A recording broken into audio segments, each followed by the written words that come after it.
Voit sa mission accomplie. C'est la science-fiction qui a bercé mon enfance, pas la science. Alors la première chose qui me vient à l'esprit quand je vois un petit point noir sur une photo, c'est qu'on est peut-être en train de nous observer. Ensuite seulement, je cherche une explication rationnelle. Mais il arrive qu'on n'en trouve pas. C'est ce qui alimente le mythe.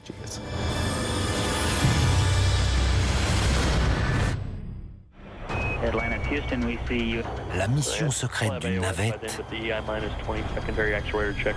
est interrompue brusquement. Ça bougeait comme un serpent. Y aurait-il des organismes vivants au-dessus de notre atmosphère? La queue de la navette, juste là.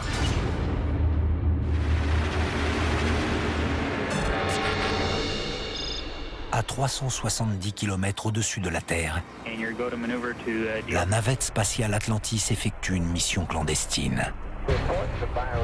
L'astronaute Story Musgrave déploie un satellite d'observation du ministère de la Défense. Il était équipé d'une caméra à infrarouge extrêmement puissante, capable de détecter le lancement de missiles. Une fois la manœuvre exécutée, l'astronaute fait un dernier contrôle visuel. Je regardais la queue de la navette,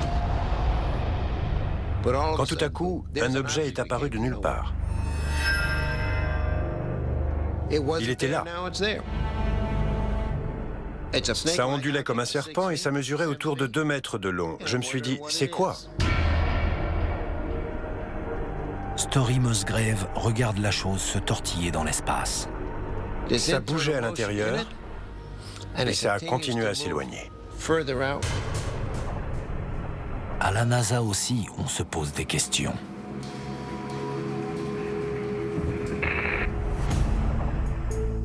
Jim Oberg passe les images au crible à la recherche d'une explication rationnelle. Plein de trucs qui peuvent se détacher de la navette pourraient ressembler à ça. Des morceaux d'isolant entre les tuiles, des courroies dans la soute, sans compter les mécanismes de déploiement des cargaisons qui sont faits pour être éjectés. Avant le décollage, le moindre boulon de la navette est répertorié. La NASA doit donc pouvoir identifier toute pièce manquante au retour de l'engin. Une fois rentré, Story Musgrave vérifie la liste avec les mécaniciens. Mais le mystère reste entier. Tout était normal.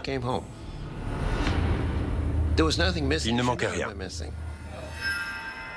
Je n'ai pas de réponse. S'il ne s'agissait pas d'un objet fabriqué par l'homme, on peut envisager d'autres possibilités. Story